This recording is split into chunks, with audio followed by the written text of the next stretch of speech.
as Lala gets closer and closer here, Jane. And Trinidad here on Fox Weather, Lala making its way toward Hawaii. The storm's greatest threat. All right, we are going to pull away from this as our coverage continues there from our friends over at Fox Weather. Let's go ahead and get our next commercial break, and then when we come back, Michael Brennan, the director of the National Hurricane Center, is going to join us here on Live Now from Fox. So stay tuned. Happy Independence Day by Danta. कपड़े हम पहनते हैं बेहतरीन, sneaker game भी top notch, लेकिन इस सब के बाद भी अगर आप किसी से मिले और उनकी मुलाकात आपसे पहले आपकी पसीने की बदबू से हो तो क्या फायदा? Which is where Marfor comes in the picture. Here are your directions. When does my package arrive? Your most recent order has shipped. Setting new home address. Text Mom. I really like you.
Welcome back into Live Now from Fox. I'm Ryan Schmelz. As Hurricane Lala and everyone in Hawaii is getting prepared for this tropical storm, we are going to go ahead and bring in Michael Brennan, who is the director of the National Hurricane Center in Miami. Sir, thank you so much for your time here on Live Now from Fox.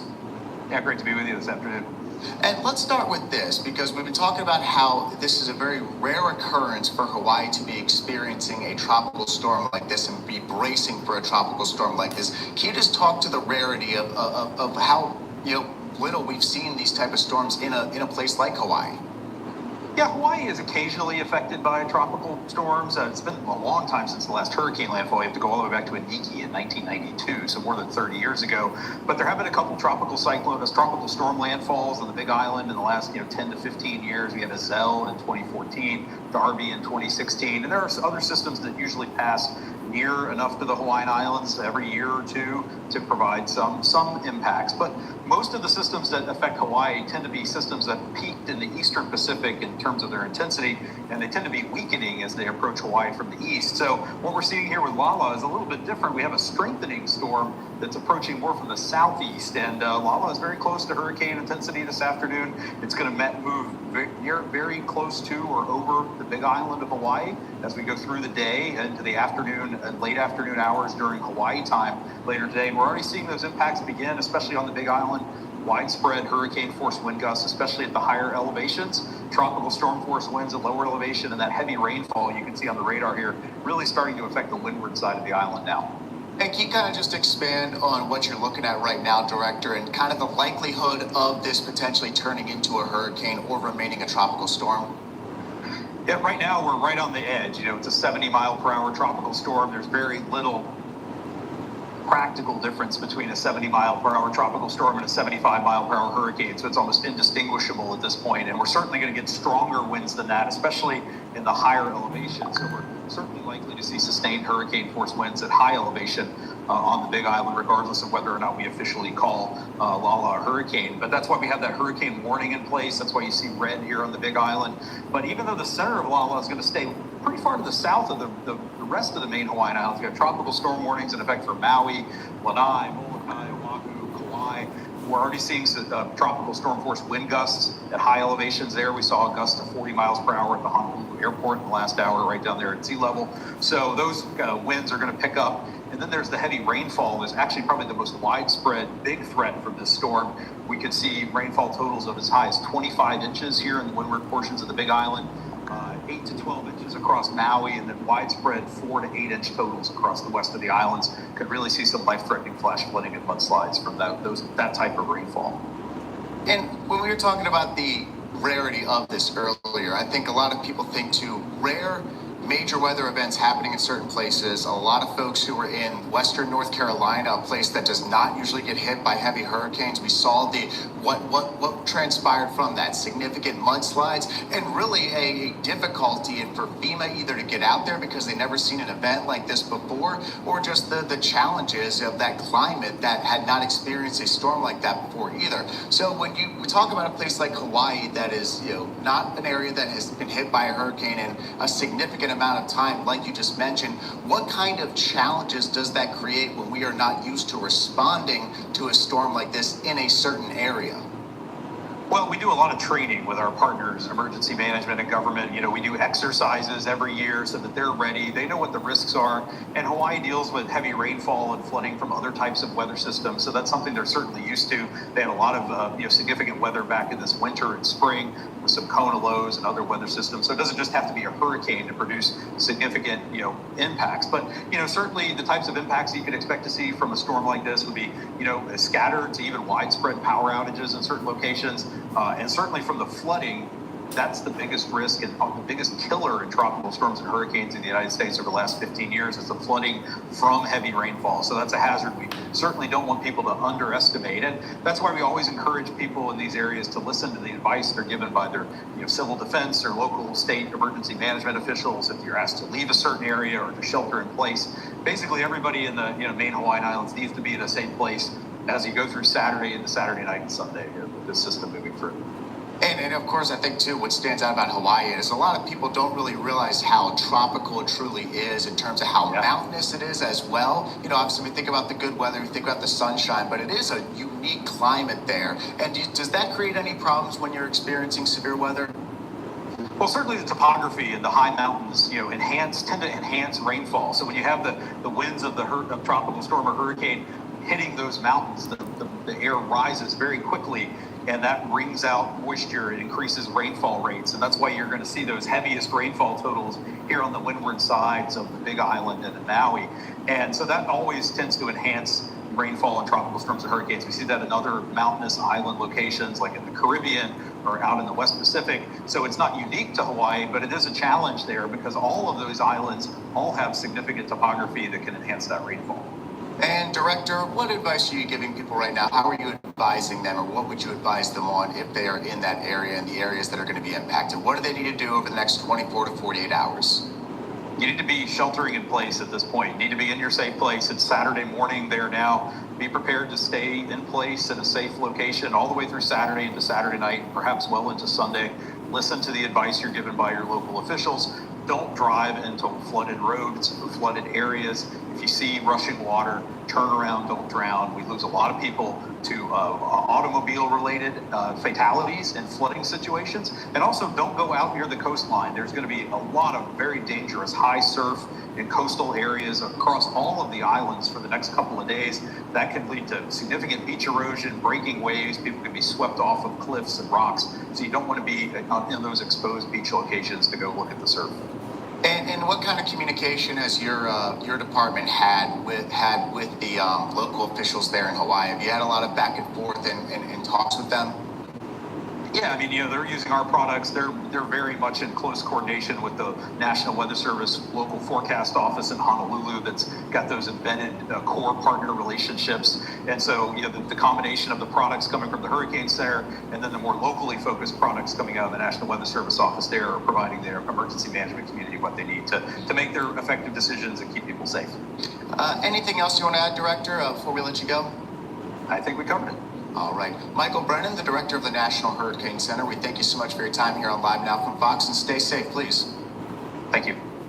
All right, let's go ahead. We got a couple things that we're still following here at Live Now from Fox. It looks like the DNC is still active. Chris, do you want to try to get our next commercial break in here? All right, let's go ahead and do that. We'll get our next commercial break in. Final commercial break of the hour will be commercial free until the 3 o'clock hour. So again, I'm Ryan Schmelz. You're watching Live Now from Fox. More news in just a little bit.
Welcome back into Live Now from Fox. I'm Ryan Schmelz. We are looking live at the DNC event that is currently happening in Austin, Texas. DNC Chair Ken Martin is addressing his committees as they are expected to vote on a new calendar for the upcoming 2028 presidential primary that would put South Carolina as well as Nevada as the first primary states for the Democrats. Now, Martin is facing a significant amount of criticism for a number of issues at the DNC, including questions about their fundraising numbers and allegations of bankruptcy. So let's go ahead and send things out to Austin, Texas, and listen in to DNC Chairman Ken Martin.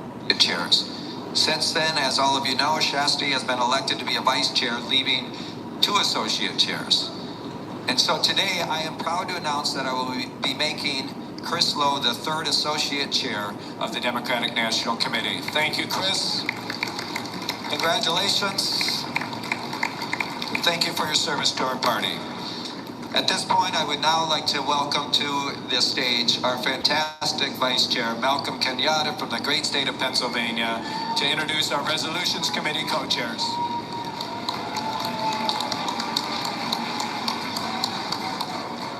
Good afternoon. So I just want to say, first of all, you just did something historic. We just did something historic together by passing this calendar.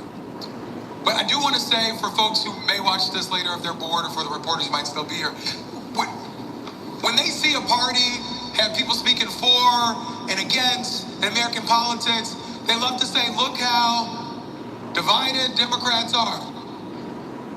But a part of why they get so confused is that Democrats are not a part of a cult. We don't worship a guy with swollen ankles and melting hands. We have big, hearty debates about our country and about the future that we believe in. And there is no such debates than the ones that we have every single meeting in the Resolutions Committee. Big, important debates about the ideas that make America, America. And I'm so grateful that we have stewarding that conversation the incredible co-chairs of the Resolutions Committee, my dear friends, Ron Harris and Yoli Bejarano.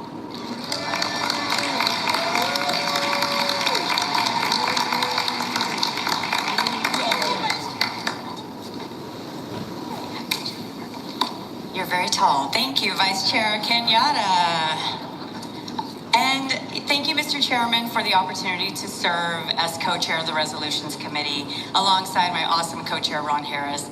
And thank you, Mr. Chairman, for everything you do every single day to strengthen our party, to ensure that we are ready to do what matters most, which is win in November up and down the ballot, which is what we're going to do. So, we are here to present the report of the Resolutions Committee. The Resolutions Committee met Thursday morning to consider the resolutions included in the Secretary's 14-day mailing.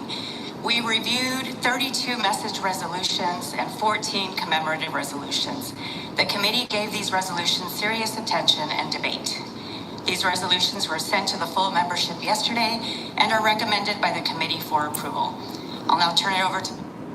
All right, let's go ahead and pull away from this because it appears that they had officially passed that new map for the Democrats. So this is going to shake things up quite substantially when it comes to South Carolina and Nevada and just how Democrats overall select their presidential nominee heading into the 2028 election cycle, which obviously we're still a long ways away from. But they had to do this now if they wanted to get this officially on the calendar for the 2028 cycle. So we have this graphic here. Go ahead and pull it up, which shows you what this means now. So January 22nd, South Carolina will decide its primary candidate for the Democrats. Joe Biden was the last presidential candidate for the Democrats to win that state in the 2020 cycle, successfully, making his political comeback after he had lost New Hampshire and Iowa. But then you'll have Nevada on February 1st, and the remainder of February will feature New Hampshire, New Mexico, Michigan, and Virginia. Right now, the Iowa caucuses normally go first, and then it's followed by the New Hampshire primary. Actually, New Hampshire has in its state constitution that it is the first in the nation primary. So that's something to monitor here. We actually should probably try to get our friend Chris Ryan on, who covers New Hampshire today and is a pretty big figure in New Hampshire politics when it comes to everything that happens there. So this is going to be a shakeup, and Democrats have said the reason for this is that they want to give Black and Hispanic voices more of a say in the primary process. They feel that they don't get that right now with Iowa and New Hampshire going first. So moving South Carolina up in that process allows for Black voters to have more of a voice in the first state, and then Nevada allows for Hispanic voters to have more of a voice. We're trying to look at some tweets here right now. I'll pull this up. This is from Ken Martin earlier, the DNC chairman, saying the 2028 presidential primary calendar will put our party on a path to not just win the presidency, but also bringing more people into the conversation to grow our coalition.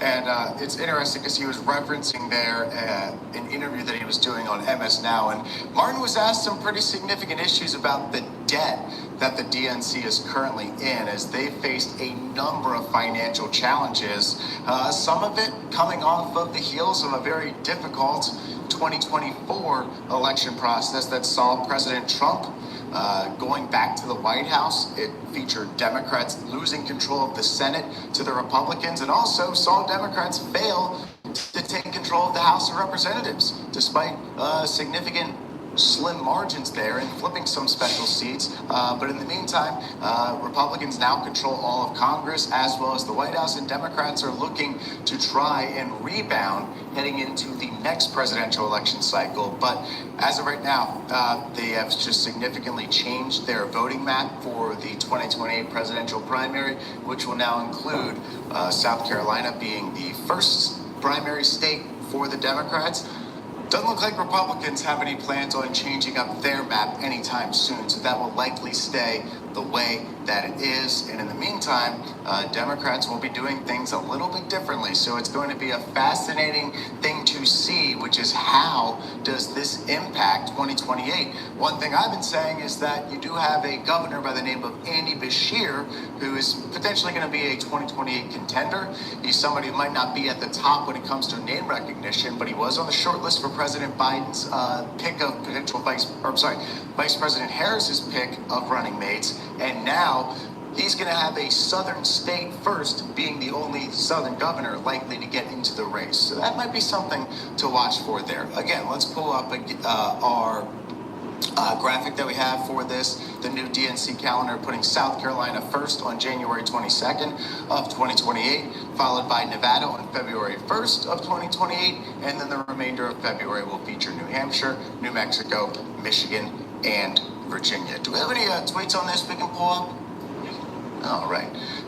Our producer Chris is going to be working on this, but yeah, this is pretty historic, and not usually something we get on a Saturday like this, but a very active, very newsy Saturday in the world of politics. And there you have it, Ken Martin.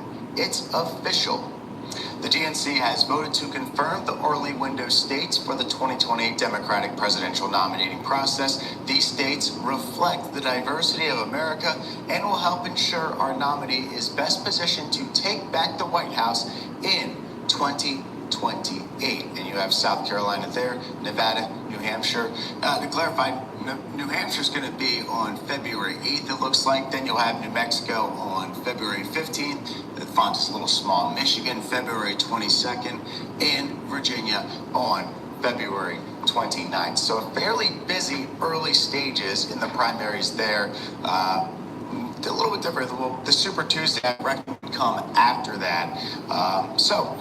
Yeah, a lot to watch, a lot we're following here. It's myself and my producer extraordinaire, our executive producer, Chris Peralta, who are following all this on a Saturday, as I'll be anchoring here until about 4 o'clock. So nice 4-hour workday. Nothing better than that, right? It's official. The Democratic National Committee has voted to approve the 2020 presidential nominating calendar, with South Carolina officially leading off the Democratic presidential primary process. It is a proud moment for South Carolina Democrats, and that is from South Carolina Democratic Party, the South Carolina Democratic Party. All right, so where do we want to head now? We do have a lot that we are following here. I'll kind of pull up the watch cam and show you what we've been looking at here on the different boards here. So, yeah, we got a lot right here. This is quite the Saturday that we're having. There's still that data center rally that's happening, and it looks like that is wrapped there. We do have a replay of it on the monitor there too. The DNC feed is going on here as well. And of course, we're monitoring our friends over at Fox Weather as they continue to follow Hurricane Lala. And we had the director of the National Hurricane Center, who was just on a few minutes ago, if you're late to join us here. But we've got a lot that we're following, and our tweets continue to come in. We just showed this earlier from the South Carolina Democratic Party. Chris, have we gotten all our breaks in for this hour? All right, he's going to tell us in just a second here. Yeah, we got all of it. All right. Let's head back out to the DNC for just a couple more minutes, and then we'll regroup in just a little bit. So we're going to head and send things out to Austin, Texas, where the Democrats are currently speaking. So let's go ahead and listen in. DC PAC, concerned that our progressive candidates not supply more ammunition to our adversaries. I've often applauded my good friend Jim Hightower, who declared the only thing in Texas in the middle of the road is a yellow stripe and a few dead armadillos. He's referring to the kind of Democrats that I struggle with sometimes and call corporatocrats, because they protect big pharma and tax cheats in corporate America. But it's also important to remember that while his comments about moderates were popular here in my hometown, Jim lost his next statewide election to a fellow named Brett Perry. Texas Republicans have given me a unique opportunity personally to see so much of the state, gerrymandering me again and again, from here to Mexico, from here to the conservative towns outside Houston, from here to San Antonio for a decade, and finally back here at home. I think I'm the only person from Texas to ever represent 4 congressional districts, 10, 25, 35, and now 37. And while my progressive values have never changed, the way I present them and express those values and the priorities I set is not always the same in another place as it might be here in Austin, because the parts of our state are very different in their needs and their priorities. So with the most corrupt president in American history, who has no idea of how to get out of the war that he launched, that is causing so much human loss and causing so many challenges for American families, with the price of most everything going up all the time, we can be part of a genuine wave election to throw the rascals out. And we got a lot of rascals up there.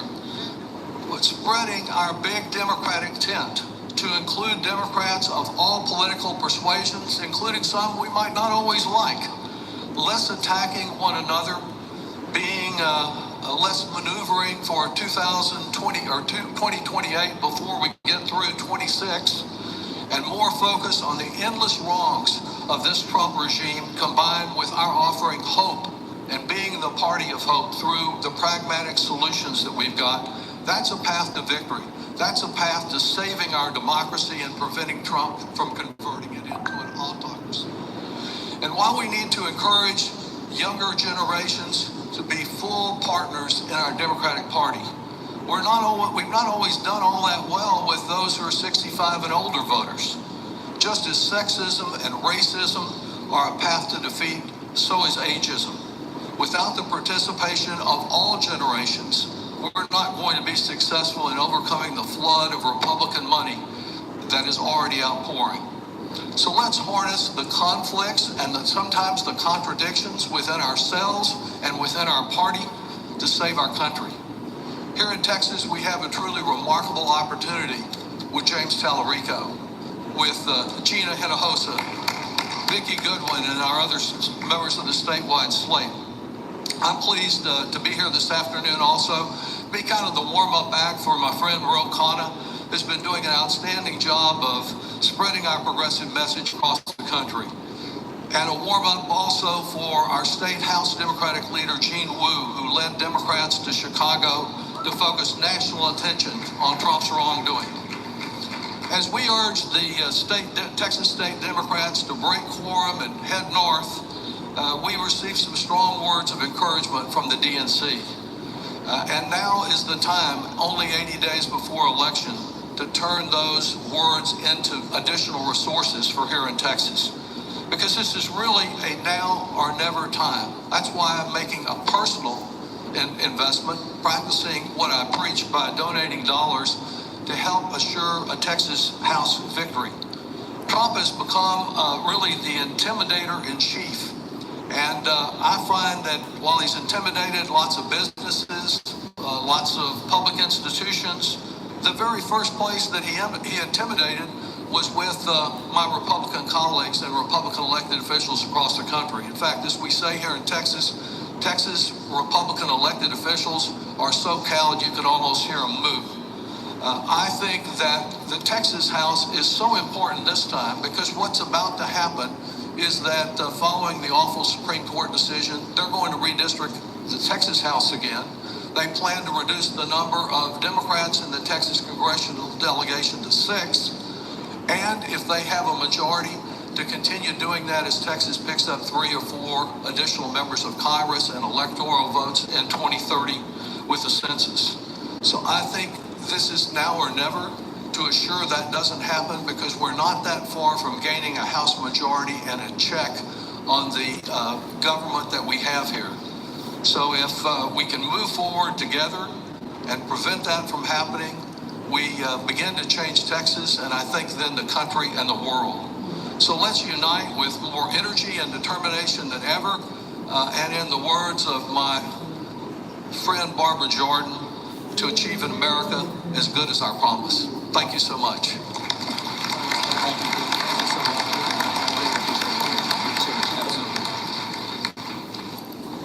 We have 2 more speakers left, and at this point, it is my pleasure to welcome Congressman Ro Khanna, who proudly represents California's 17th Congressional District and is a strong advocate for working Americans everywhere. Please join me in giving a warm welcome to Congressman Ro Khanna.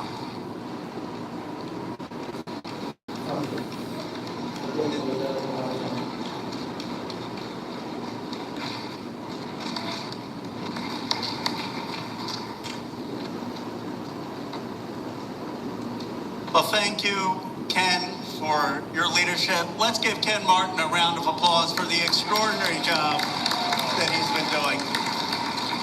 And thank you to Lloyd Doggett, a towering intellect in our Congress. Let's give Lloyd a round of applause. I'm a proud Democrat, but I did not come here today just to celebrate the Democratic Party. I came here to speak from my heart about what it means to live up to our values. Our strongest tradition is the fight for economic democracy. It runs from Thomas Jefferson's distrust of concentrated financial power through William Jennings Bryan's defense of producers against Eastern capital to FDR's New Deal. It lives in Johnson's Medicare and Medicaid, and it lives in Barack Obama's Affordable Care Act. This is the tradition that says our party fights for an economy that works for people who work, not just for the capital class. In the 1960s, this tradition still had force. A. Philip Randolph, Bayard Rustin, and Dr. King built on FDR's 4 freedoms with the Freedom Budget, a plan for full employment, decent wages, health care, and for housing. That was Dr. King. But here's the reality. The Freedom Budget was never enacted. Civil rights advanced, economic rights were postponed. Our party began losing its way in the 1970s, right around the time I was born. Stagflation fueled an anti-government fervor, and too many of us decided that the only way to survive politically was to accommodate it, to accept the ideological overcorrection that government itself was the problem. And accommodate we did. We supported financial deregulation and backed free trade deals that led to deindustrialization. We urged people to leave their hometowns for financial and technology sectors. We stopped being the party of Main Street and became the party of Wall Street. We kept the language of justice while abandoning the project of economic democracy that Randolph and King had put on the table. A lot of people now say that our party needs to be bold again. I agree. But calling for boldness without an agenda is just branding. I'm tired of the platitudes. I'm tired of consultant-crafted focus group language saying we need to be about affordability or renewing the American dream, delivered without the specific policies to make them real that FDR or King fought for. I did not come to Washington to do messaging. I came to fight for a real agenda. Medicare for all. Tax the billionaires. No foreign wars. When we fight instead of platitudes, Trump's coalition can crack. We saw it with the Epstein Files Act. I stood with survivors and worked with Thomas Passy to pass the most consequential legislation a Democrat has in Trump's second term. It is the moment when Trump's presidency began to unravel. That is the kind of substantive politics I believe in. I come from the economic patriotism wing of the Democratic Party, the New Deal wing of the Democratic Party. We believe a national economic project is our path back from the wilderness. We see that America is at a breaking point, and that if we do not offer a new economic bargain, well, we will break. We understand, and I mean this with no offense, we understand that those who have lost 2 elections to Trump are no experts on electability and have no standing to tell a new generation of Democrats that their ideas for justice are too radical. We are for the working class over the Epstein class. Our vision for this party is to deliver America's next New Deal. What does that mean? It means Medicare for all. No more excuses, no more half measures. Free universal health care for every American now. It means free child care for America. For $80 billion that we spent in Iran, we could do that today. A decent life requires good jobs in communities that people actually live in.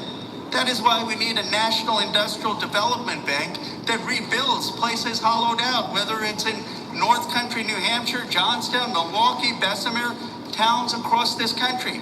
If China can invest $1.5 trillion in a national industrial bank, why can't we? It means 1,000 new trade schools across America, 1,000 new trade schools and tech centers to have next generation of jobs. Here's another simple idea.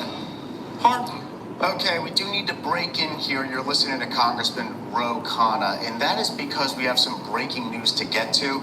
It appears that Tropical Storm Lala has now been moved to a hurricane as the conditions have gotten worse off the coast of Hawaii. So let's go ahead and send things back out to our friends over at Fox Weather and continue. Right at hurricane strength. So 75-mile-an-hour winds moving to the west at 10, and the pressure estimated at 988 millibars. We don't have any airplanes out there because the airplanes went back to the continental U.S. for safety.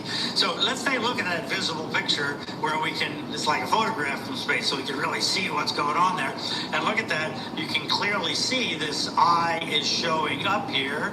So when you see that, that means that there's enough mechanics going on inside the hurricane to clear out the eye. And when that happens, generally you have strong enough winds. And you can see also a very circular structure in here. That's sort of the eye wall right there.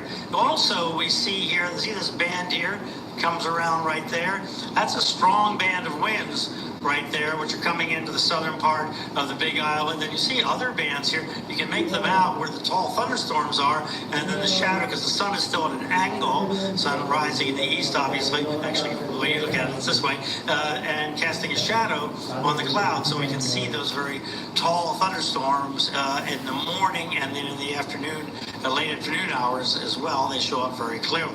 All right, so here's the size of the storm now. Tropical storm force winds up here. Tropical storm force winds have been reported of many locations in Hawaii and on the island of Hawaii, the Big Island, at elevation